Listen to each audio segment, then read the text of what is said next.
একটা দুইটা ইলেকশনের পরে এইটার রেজাল্ট এবং এইটার যে এক্সপিরিয়েন্স সেই অনুযায়ী আমরা ধরেন যে লোয়ার হাউসেও আস্তে আস্তে পিআর মানে ইনিশিয়েট করার পক্ষে জামাত নেতারা যে জিনিসটা বলছেন বা জামাতের পক্ষ থেকে যে কথাটা বলা হয়েছে, আমি এখানটায় তাদের এটাকে একটা পলিটিক্যাল তাদের বক্তব্য হিসেবেই আমি মনে করি না যে এটার জন্য তারা ইলেকশন বর্জন করবে কিংবা খুব সিরিয়াস একটা করে থাকবে, সেটা আমি মনে করি না।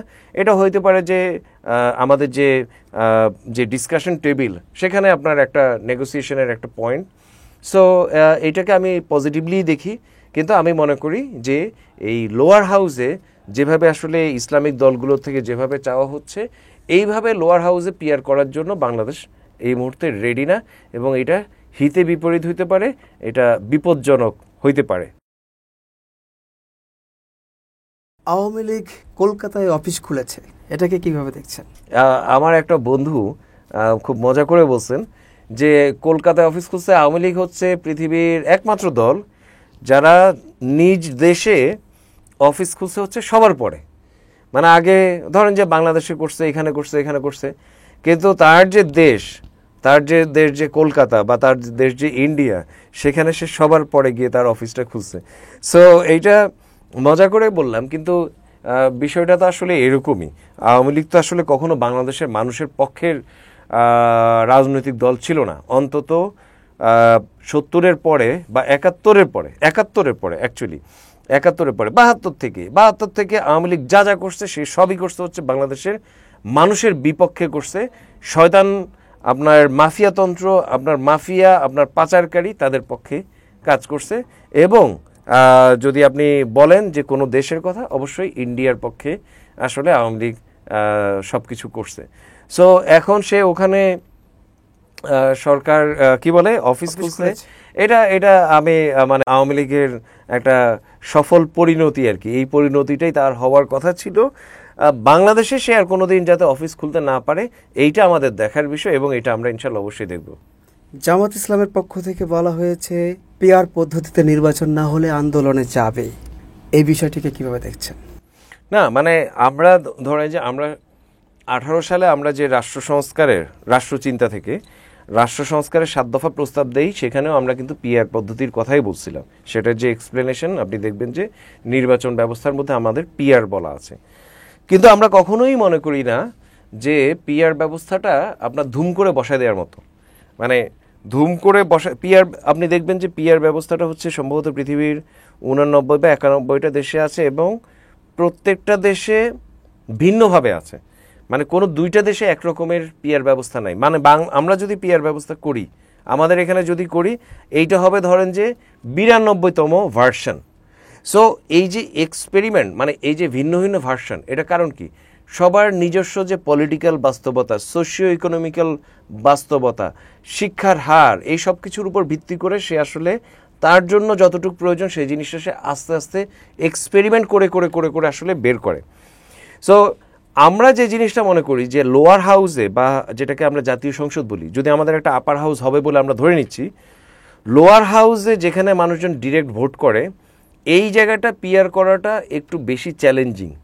কম চ্যালেঞ্জ হচ্ছে যদি আমরা লোয়ার হাউসের যে ভোট সেটার ভিত্তিতে আপার হাউসের যদি আমরা পিআর পদ্ধতিতে যদি আমরা প্রতিনিধিদেরকে আমরা যদি সিলেক্ট করি, ভোটের আনুপাতিক হারে যদি আপার হাউসে করি, তো এইটা হবে কি, তাহলে আপনি একটা এই জিনিসটা শুরু করলেন, এটা নিয়ে আলাপ হলো, মানুষজনকে আপনি এটা নিয়ে শেখালেন, একটা লার্নিং ফেজ হইল, এবং এরপরে আপনি লোয়ার হাউসে বা জাতীয় সংসদেও আপনি ধরেন যে আস্তে আস্তে হয়তো 50টা আসনে, 100টা আসনে, 200টা আসনে, এভাবে আপনি ট্রায়াল অ্যান্ড ইরোর শিখে শিখে শিখে শিখে আগানোটা হচ্ছে যে ভালো।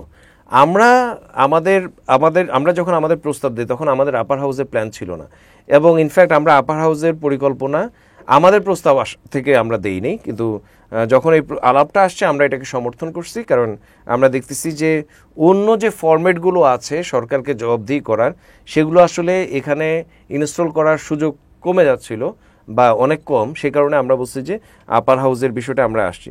সো আপার হাউসে যখন আলাপে আসছে, আমরা মনে করি যে আমাদের প্রথম প্রস্তাব ছিল যে আসলে লোয়ার হাউসেরই যেই ভোট, সেটার ভিত্তিতে ধরেন যে লোয়ার হাউসে আরও 100টা আসন যাবে হচ্ছে পিআর পদ্ধতিতে, একটা মিক্সড পদ্ধতি।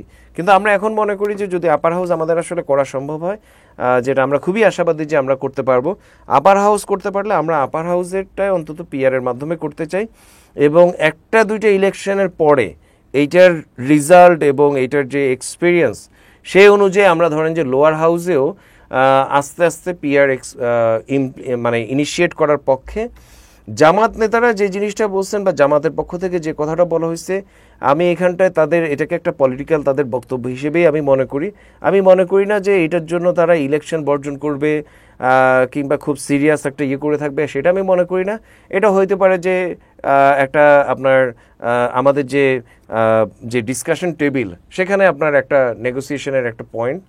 সো এইটাকে আমি পজিটিভলি দেখি, কিন্তু আমি মনে করি যে এই লোয়ার হাউসে যেভাবে আসলে ইসলামিক দলগুলোর থেকে যেভাবে চাওয়া হচ্ছে, এইভাবে লোয়ার হাউসে পিআর করার জন্য বাংলাদেশ এই মুহূর্তে রেডি না, এবং এটা হিতে বিপরীত হইতে পারে, এটা বিপজ্জনক হইতে পারে। আগামী সরকার এসে যে গুম করবে না, তার নিশ্চয়তা কি আছে? না, নাই। বরঞ্চ আমি তো মনেই করি যে আগামী সরকার আসে, মানে যেভাবে আসলে রাষ্ট্র চলছে, যেভাবে আসলে আমাদের যে রাষ্ট্র বিনির্মাণ প্রকল্প চলছে, যেভাবে আপনার এই যে জুলাই সনদ, জুলাই ঘোষণাপত্র, এই জিনিসগুলো যেভাবে চলছে, তাতে তো আমি মনে করি যে আগামী সরকার আওয়ামী লীগের চেয়ে আরও বেশি গুম করবে, নির্যাতন করবে, নিপীড়ন করবে, জুলুম করবে, লুটপাট করবে, পাচার করবে, সব কিছু করবে, আরও বেশি করবে। কেন? কারণ হচ্ছে যে প্রথমত এই সরকারের আমলে এই যে অপরাধগুলো, এই যে অপরাধগুলোর কথা আমি বললাম, এগুলো যে একেবারে হয় নাই সেটা কিন্তু না, এটা হচ্ছে প্রথম কথা। দ্বিতীয় হচ্ছে যে এই সরকারের আমলে আমরা রাষ্ট্রকে জবাবদিহি করার কোনো মেকানিজম আমরা শুরু করতে পারি নাই। তৃতীয় হচ্ছে এই সরকারের আমলেও আমরা ধরেন যে ন্যূনতম পাচার বন্ধ করার যে একটা মেকানিজম, অর্থ পাচার বন্ধ করার যে একটা ন্যূনতম মেকানিজম, এইটা আমরা শুরু করতে পারিনি। চতুর্থত আমরা যে এখানে একটা সুষ্ঠু রাজনৈতিক ধারা চালু করার যে বিষয় আছে, এইটা আমরা শুরু করতে পারিনি। পঞ্চমত এরকম আসলে 100টা কারণ বলা যাবে যে কারণে এই সরকারের ব্যর্থতার জায়গা। এখন তাহলে কি হবে? পরবর্তী সরকার আসলে কি হবে? যদি এই রাষ্ট্র কাঠামোই থাকে, শেখ হাসিনা যে রাষ্ট্র কাঠামোতে আমাদেরকে আসলে শাসন করছে, শোষণ করছে, সেই রাষ্ট্র কাঠামোতে যদি আপনি সবচেয়ে ভালো মানুষটাকে নেক্সট টাইম বসে দেন, সে বলবো যে ভাই তোমরা যখন ক্ষমতায় ছিলা, তোমরা তো নিজেদের জবাবদিহি করো নাই, তোমরা তো নিজেদের এমপি মন্ত্রীদের সম্পদের হিসাব দাও নাই, তাদেরকে লুটপাট করা থেকে বিরত রাখতে পারো নাই বা রাখো নাই, বা মানে এই যে কোনো একটা জিনিস তোমরা করো নাই, আমাদেরকে কেন বলতেছো করতে? এবং আমাদের এই গণ অভ্যুত্থানের সরকারের যত ব্যর্থতা, এগুলো তো তাকে আরও বেশি আপনার ইন্সপায়ার করবে, তাকে আরও বেশি মানে ইনস্ট্রুমেন্টাল করবে যে আরও বেশি আসলে লুটপাট করার জন্য, পাচার করার জন্য।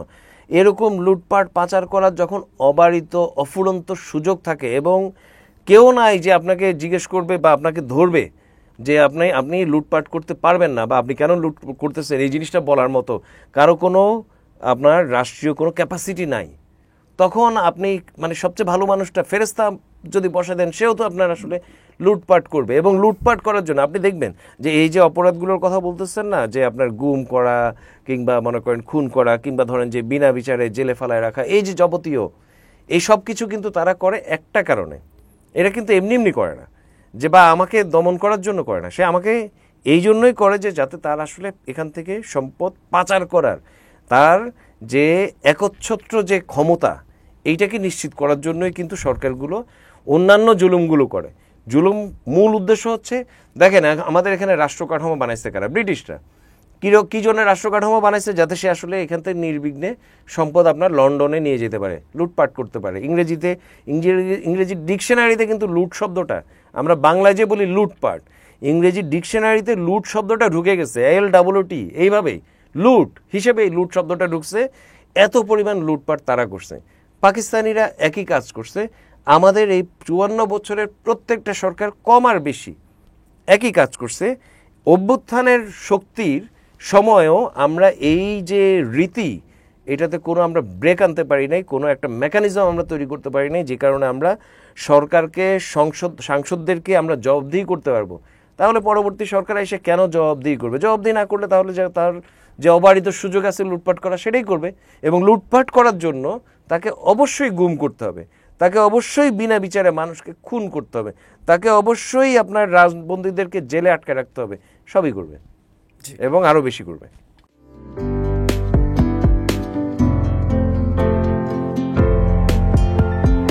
পহেলা জানুয়ারি 2025 ইউটিউব জার্নালিজমের অগ্রদূত changetv.press 6 বছর পেরিয়ে পা রাখল গর্বিত আমি অত্যন্ত আনন্দিত হলাম যে চেঞ্জ টিভি আগামী কয়েকদিনের মধ্যেই 6 বছর পূর্ণ করবে। আর হাঁটি হাঁটি পা পা করে চলা শুরু করে এখন সে বেশ দৌড়াদৌড়ি করছে বলা যেতে পারে।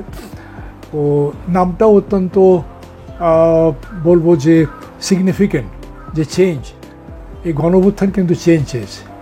সেই হিসেবে তোমার টেলিভিশনের, তোমার এই চ্যানেলের নামের একটা যথেষ্ট মিল পাওয়া যায়। আমার প্রত্যাশা যে এই গণঅভ্যুত্থানের যে প্রত্যাশা, যে আশা আকাঙ্ক্ষা, চেঞ্জ টিভি সেটিকে এগিয়ে নিয়ে যাবে। তোমাকে শুভেচ্ছা। চেঞ্জ টিভি যারা সম্পৃক্ত আছেন, যারা কর্মী আছেন, সামনে পেছনে সকলকে আমার শুভেচ্ছা।